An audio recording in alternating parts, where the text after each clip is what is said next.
नेताजी लगाने बन रहे हैं, शहर में रौनक सी आई हुई है, क्या है विषय? हमारे सीएलपी पूर्व मुख्यमंत्री जो 10 साल हरियाणा के सीएम रहे, हरियाणा की आन बान और शान, आज ऑफिस पे आ रहे हैं। इस ऑफिस को अभी नया हमने बनाया है और चाहते हैं कि हुड्डा साहब के चरण पड़े और शुद्धिकरण हो जाए ऑफिस का। शुद्धिकरण के साथ साथ कोई रणनीति भी, शुद्धिकरण के साथ कोई रणनीति भी।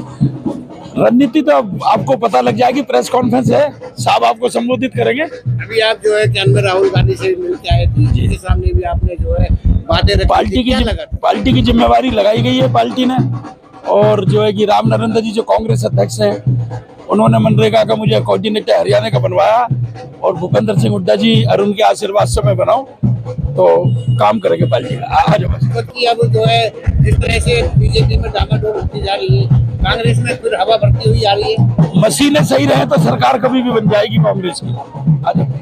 आज एक सामाजिक समारोह था, उसमें जा रहा हूँ मैं और फिर यहाँ सिंगला साहब के दफ्तर में आया हूँ। दफ्तर खोला है कांग्रेस पार्टी का और एक हमारे पुराने मित्र उनसे मिला।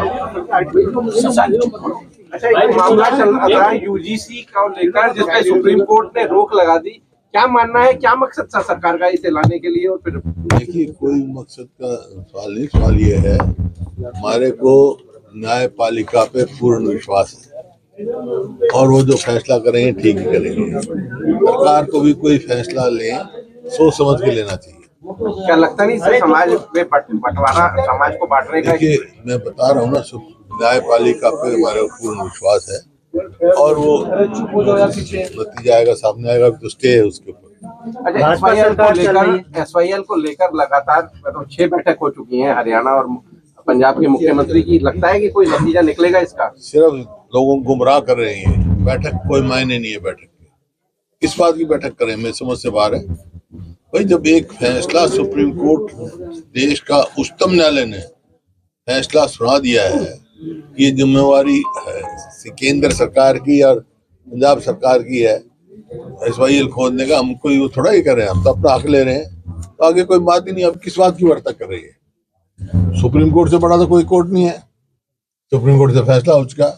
ये फैसला 2002 में आ गया था सुप्रीम कोर्ट का, फिर पंजाब सरकार ने एब्रोगेट कर दिया जो फैसला हुआ था। 3 प्रदेशों का और प्रधानमंत्री दस्तखत थे, उसके खिलाफ में सांसद था तो राष्ट्रपति का रेफरेंस भिजवाया और उसमें भी फैसला कर दिया उनको कोई अधिकार नहीं है, वो जो फैसला है सुप्रीम कोर्ट का वही मान्य होगा। अब बैठक किस बात की हो रही है? सिर्फ लोगों को गुमराह कर रहे हैं। हुड्डा साहब, क्या कहना चाहोगे? मनरेगा का नाम चेंज कर दिया। एक मिनट समझे नहीं, इसका मैंने असेंबली में भी कहा था जब ये 2004 में रेफरेंस हुआ, उसका फैसला 2016 में आया कांग्रेस के इसके हरियाणा के हित में।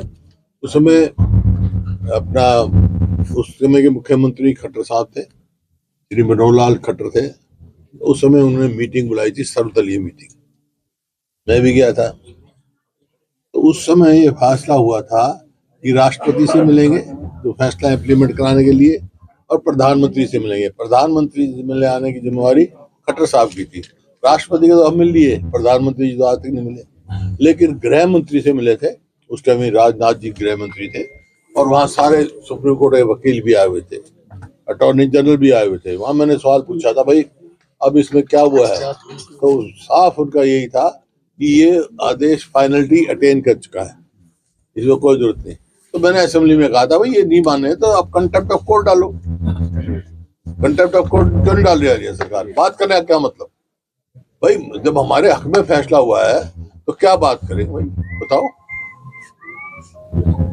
हुड्डा साहब, क्या कहना चाहोगे? बीजेपी सिर्फ मनरेगा का नाम चेंज कर रही है, बात तो वही है, कांग्रेस की देन है। मनरेगा का नाम नहीं, नाम से कोई बात नहीं हमारे को, लेकिन वो स्कीम ही बंद कर रहे हैं। हरियाणा में मनरेगा के 8 लाख रजिस्टर्ड वर्कर हैं और इन्होंने एक साल में दिया कुल 2100 लोगों को 100 दिन का वो, और जहां आप दीजिए रोजगार दे पाते हैं उनको कंपनसेशन देना पड़ता है। पिछले 5 साल में एक आदमी भी कंपनसेशन नहीं दिया।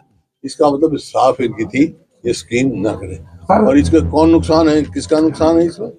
इसमें नुकसान है जो मनरेगा काम करते हैं उसमें 90% शेड्यूल कास्ट और बैकवर्ड क्लासेस के। सर मेरी बात लाडो लक्ष्मी योजना में लगातार बदलाव किए जा रहे हैं, क्या कहेंगे? नीयत दर्शाता है। कहा था सबको देंगे 18 से लेके 60 साल तक, उसके हिसाब से 2,13,00,000 हम बीपीएल में थे, तो 85 लाख महिलाओं को मिलना चाहिए ना। आज कितने को मिल रहा है? कभी आएंगे कहीं 1 लाख में तो कर दी, फिर कह दिया जिसके बच्चे फर्स्ट क्लास लेंगे उनको मिलेगी। जब ऐसे अड़ंगे अड़ा रहे हैं जिससे देना ही ना पड़े कुछ। हुड्डा साहब, अभी लखन सिंगला जी ने कहा था नया दफ्तर खुला है, लेकिन जब तक शुद्ध नहीं होगा, जब तक पवित्र नहीं होगा, जब तक उनके भगवान हुड्डा साहब नहीं आएंगे। आज आप पहुंचे हैं, क्या बोलेंगे? मैं किसी का भगवान नहीं, मैं सब मेरे भगवान मानते हैं आपको? मैं इनका ये जो हमारे साथी है, कार्यकर्ता है हम कांग्रेस के। सिंगला साहब मनरेगा बचाओ संघर्ष समिति के कोऑर्डिनेटर बनाए गए हैं हरियाणा, तो क्या जिम्मेदारी रहेगी? जिम्मेदारी रहेगी, इसका जो मूवमेंट चलेगी, एक हम पूरे देश में जो मनरेगा को चलेंगे उसमें हम करेंगे। जैसे ये सरकार 3 कृषि कानून भी लेके आई थी, किसान विरोधी, उसमें पूरे देश के किसान खड़ा हुआ, वापस लेना पड़ा ना। आज पूरा देश का मजदूर खड़ा होगा, जिसको जिनके पेट पे लात लगी है खड़े होंगे, तो सरकार को मजबूत करेंगे। कांग्रेस को बूस्ट करने का काम कैसे करेंगे सर? 12 साल से पावर में नहीं है कांग्रेस, उसको आज आपके दौरे से क्या फर्क पड़ेगा? लोगों का जनहित की आवाज उठानी है, लोगों की समस्याओं के साथ, लोगों की समस्या है उनकी आवाज उठाएंगे, लोगों के साथ खड़े हैं और उनकी लड़ाई लड़ेंगे। हुड्डा साहब, आप जैसे बोला कि मनरेगा खत्म करने की कोशिश है, तो क्या मकसद है सरकार का कि सिर्फ कांग्रेस की स्कीमों को टारगेट करना है या गरीबों को भी टारगेट करना है? गरीबों को ही है नुकसान। तो भाई लाभार्थी कौन थे? लाभार्थी मनरेगा में 90% शेड्यूल कास्ट और बैकवर्ड कास्ट थे, उनके पेट में लात लगेगी ना। आज एक सामाजिक समारोह था, उसमें जा रहा हूँ। आज नेता प्रतिपक्ष चौधरी भूपेंद्र सिंह हुड्डा जी नेता प्रतिपक्ष बनने के बाद में पहली बार लखन कुमार सिंगला जी के निवास पे आ रहे हैं और उन्होंने इच्छा जाहिर करी, पिताजी ने इच्छा जाहिर करी कि वो हमारे यहाँ फरीदाबाद आगमन जब आए तो चाय जलपान यहाँ ग्रहण करें, और साथ में मीडिया के लोगों से भी मुखातिब हों, कार्यकर्ताओं से भी मुखातिब हों, दोस्तों से भी मुखातिब हों। सभी देखिए, हुड्डा साहब आज निर्देश देने आएंगे निश्चित रूप से कि आगे की क्या रणनीति रहेगी। फरीदाबाद क्षेत्र से लखन सिंगला जी के नेतृत्व में यहाँ पे हजारों लोग अभी एकत्रित हैं और सभी को वो यहाँ पर अपना संदेश दे के जाएंगे कि आगे की रणनीति क्या होनी चाहिए। अभी आप राहुल गांधी से भी मिल के आए, राहुल गांधी से भी कुछ लिए होंगे, ऐसे क्या लगा? नहीं, राहुल गांधी जी निश्चित रूप से बहुत ही कांग्रेस को आगे बढ़ाने का एक मूल मंत्र दिया, उसी के ऊपर हम लोग काम कर रहे हैं और वो पार्टी को मजबूत करने की बात करी है। क्या लगता है कि अब जो है जिस तरह से डामाडोल हो रही है बीजेपी में, क्या लगता है कि कुछ हवा भरी है? बीजेपी निश्चित रूप से, देखिए फरीदाबाद हो चाहे हरियाणा, पूरे प्रदेश के अंदर गुटबाजी का शिकार है बीजेपी और इनका डूबता हुआ जहाज है। अब इनका ग्राफ नीचे की तरफ आ चुका है, आने वाला समय प्रदेश में और देश में कांग्रेस का होगा।